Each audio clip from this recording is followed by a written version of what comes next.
Hey everyone. So this week we are going to talk about social and personality development in infancy. We're going to cover a couple of topics that the textbook talks a little bit about. We're going to go a little bit more into depth. Okay, so first thing is attachment styles. Attachment styles gets a lot of attention, as it certainly should.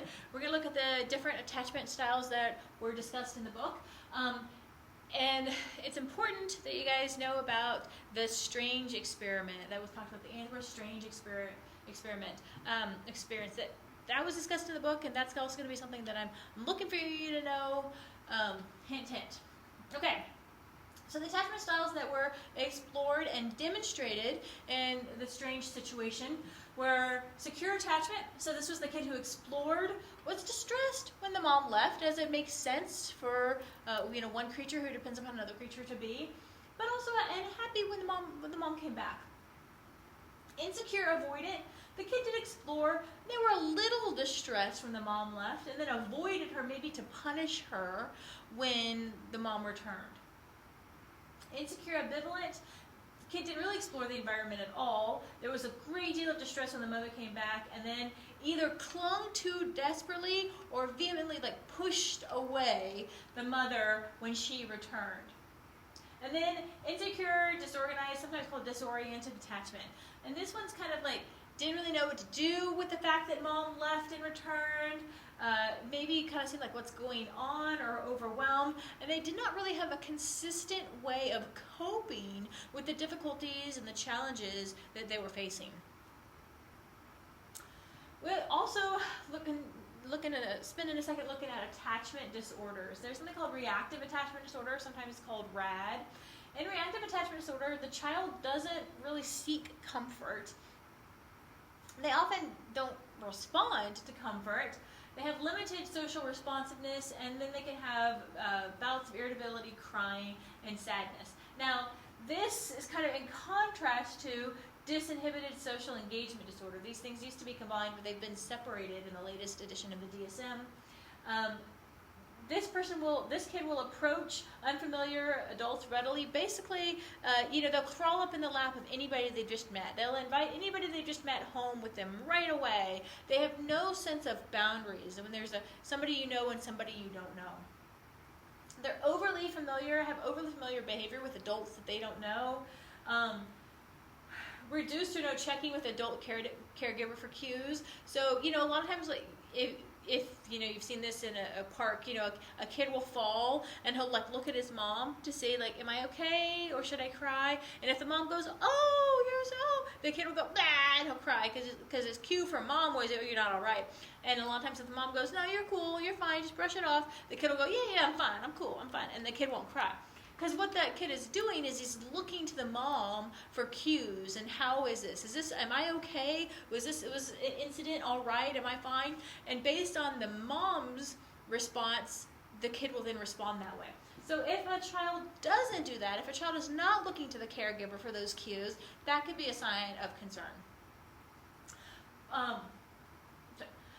So again, these two, they can come about through similar difficulties, but they are different responses. Piaget, very, very big, and even to this day, even though some of the things that he developed are not quite accurate, there's a little bit more sophistication or subtlety into them, he still gave us a very good framework for looking at children's development. It's really cool too, because his research was done upon his own children largely. So we've got sensory motor, birth to 2 years. They use their senses and motor abilities to learn about the world and develop object permanence. Object permanence is knowing that an object is still there even when they can't see it. And we see this demonstrated a lot by young kids putting everything in their mouths or needing to touch and bang against things all the time, right? That's them. They need to feel, they need to experience, they need to touch. That's how they're interacting. It's sensory motor. Pre-operational, 2 to 6 years, using symbolic thinking to understand the world. They remain egocentric and hindered logical thinking. So symbolic thinking, this is why typically children, this is one of the reasons why typically children in this age group, they love talking animals and magical things, because a lot of that is symbolic thinking, right? Animals talking to us, rainbows talk, happy happy clouds. A lot of that is symbolic thinking.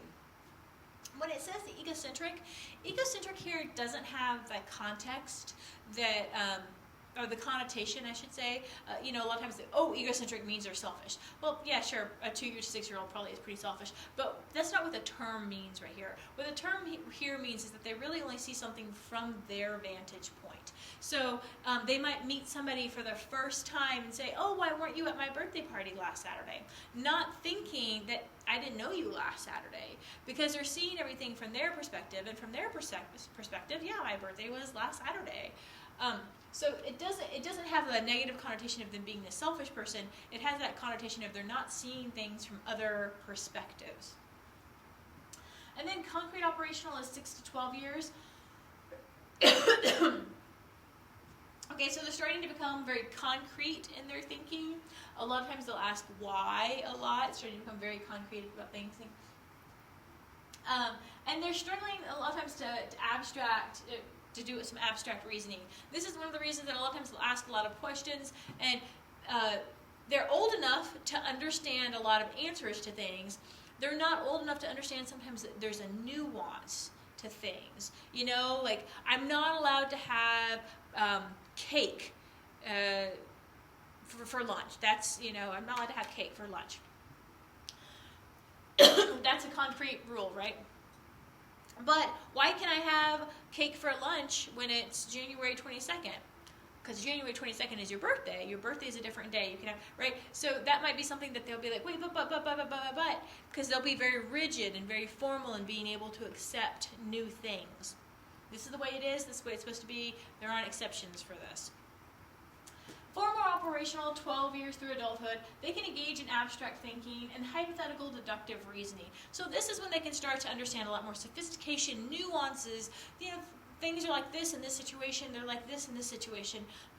I'm going to sit down and think, what would happen if A, B, and C happened? Oh, then what would happen if A, B, and C happened? Oh, but also D happened. And they can think through all of those multifaceted and complex things.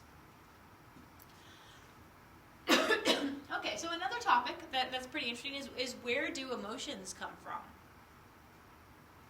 Okay, so we've got 3 components of emotions that theories about emotions have to deal with. They have to deal with all 3 of these components.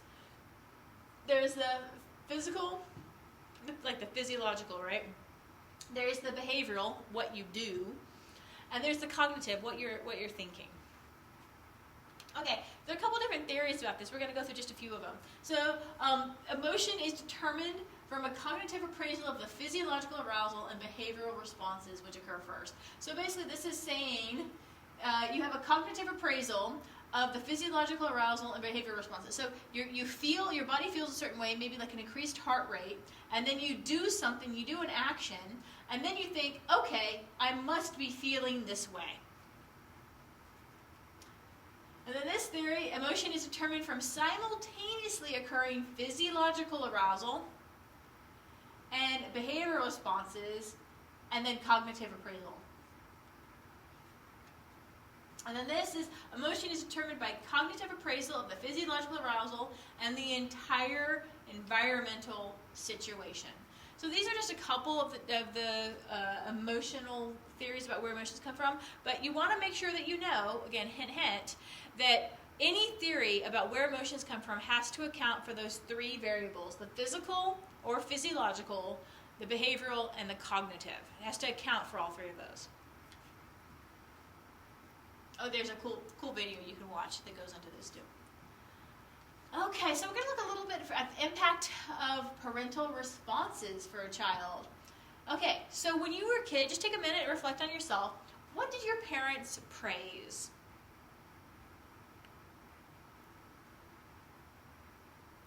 So I remember when I was a little kid, when my dad got back or my mom got back from the grocery store, all of my siblings would descend upon the groceries to see what had been purchased, and I wouldn't. What I would do is I would find the receipt.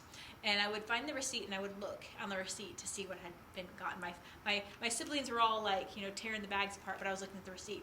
And my dad thought that was super clever. He loved that. So he praised me for that. And so I started to see myself in that light. I started to kind of think of myself as somebody who was clever and came up with unique solutions to problems.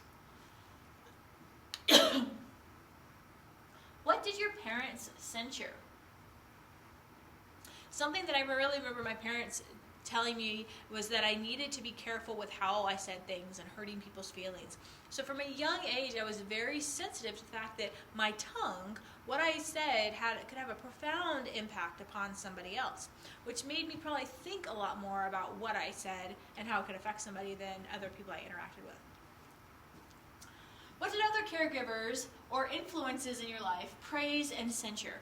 Keep in mind that society can sometimes be, depending on how much interaction you have with social media and other things, can sometimes be something that is one of these voices that can praise or censure you.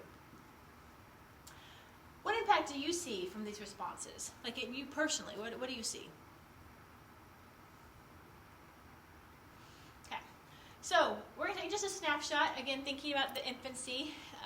That was just our little, the earlier slide was just our little introspective slide. This is some stats for Alaska 2017, okay? Child care. So, roughly, from the number of children in 2017 that were born to 4 years old, there were about 50, just say 55,000. Ages 5 to 11, then about 71,000. Total families with children, about 81,000. Single parent families, unfortunately, about 26,000. Working mother with infants was almost 7,000. With children all under the age of 6, we had about 11,000, meaning like all of their children were young. Married working mothers, so these women were married and they had children and they were working. We had about 37,000. Single working mothers, about 15,000. Total spaces in childcare, you're looking at 29,000. Now, something to keep in mind is that all childcare is not created equal. So, with the occasional exception, there are some exceptions to this, but there's not very many. The best caregiver has been shown by countless amounts of research and studies through, and also just history. The best caregiver for a child is their mother, the biological mother. Certainly there are situations where that can't happen, and certainly there are situations for one reason or another, the biological mother is just not fit to be a caregiver. If that's not an option for the mother to be the caregiver,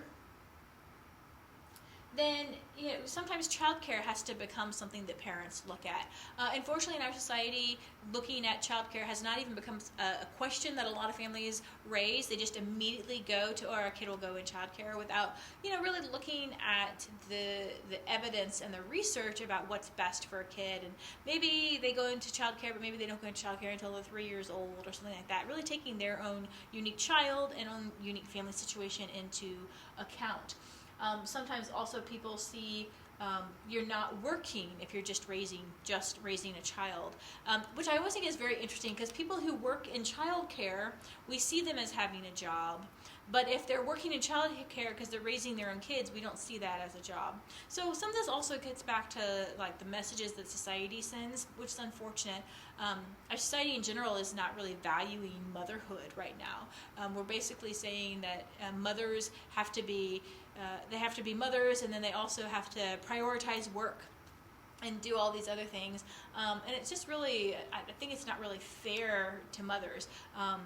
Because what they do is very valuable. If a woman takes care of her children well and raises them well, it's much better for her, generally speaking. It's much better for her children. It's much better for society. But right now we live in a society that doesn't really value it very much, which is extremely unfortunate.